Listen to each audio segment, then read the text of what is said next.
আসসালামু আলাইকুম, আসিয়া কিচেনে সবাইকে স্বাগতম। আজ আমি ক্ষেত থেকে বরবটি তুলে নিব সিম, বরবটি, সিম, আলু, টমেটো দিয়ে মাছের ঝোল রান্না করব। ক্ষেত থেকে বরবটি তুলে নিচ্ছে, এখন তুলে নিব সিম।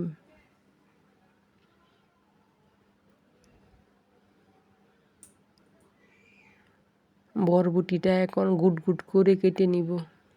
বরবটির অনেক জাত আছে, এই জাতটা হচ্ছে লাল কালার। এখন কেটে নিব সিম।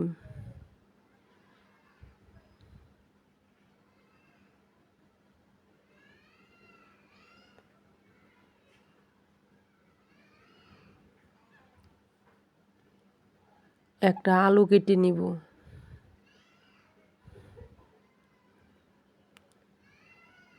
তিনটা টমেটো মধ্যে থেকে কেটে নিব, 2 ভাগ করে নিব 3টা টমেটো।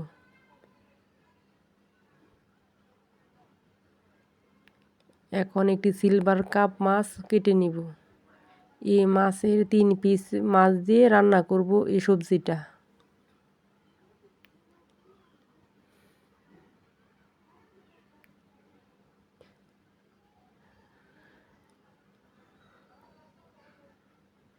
আমি মাছের পিসটাও ছোটো ছোটো করে কাটবো।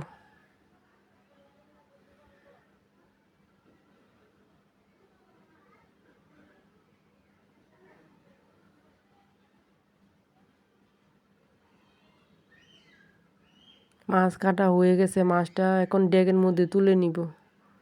মাছটা ধুয়ে নিব এখন।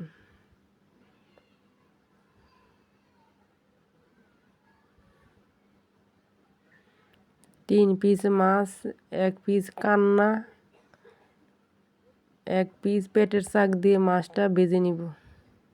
লবণ হলুদ দিয়ে মাছটা মেখে নিব। কড়াইয়ের মধ্যে দিব সয়াবিন তেলের মধ্যে লবণ হলুদ মাখা মাছটা দিয়ে দিব। মাছের এক পিঠ হয়ে গেছে, উল্টিয়ে দিব। মাছ ভাজা হয়ে গেছে, এখন নামিয়ে নিব।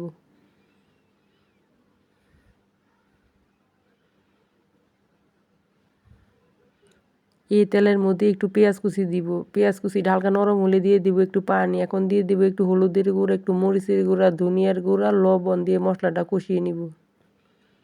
মশলা কষানো হয়ে গেছে, দিয়ে দিব সবজি। কেটে রাখা সবজিটা মশলার সাথে মিশিয়ে নিব।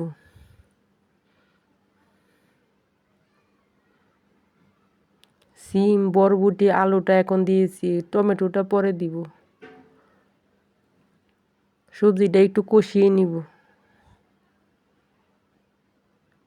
সবজি কষানো হয়ে গেছে, এখন দিয়ে দিব টমেটো। টমেটো দিয়ে একটু কষিয়ে নিব। এখন দিয়ে দিব পানি। পানির পরিমাণ একটু বেশি দিব, কারণ বরবটি সিদ্ধ হইতে একটু সময় লাগে। তরকারির মধ্যে জাল উঠে গেছে। এখন ভেজে রাখা মাছটা দিয়ে দিব।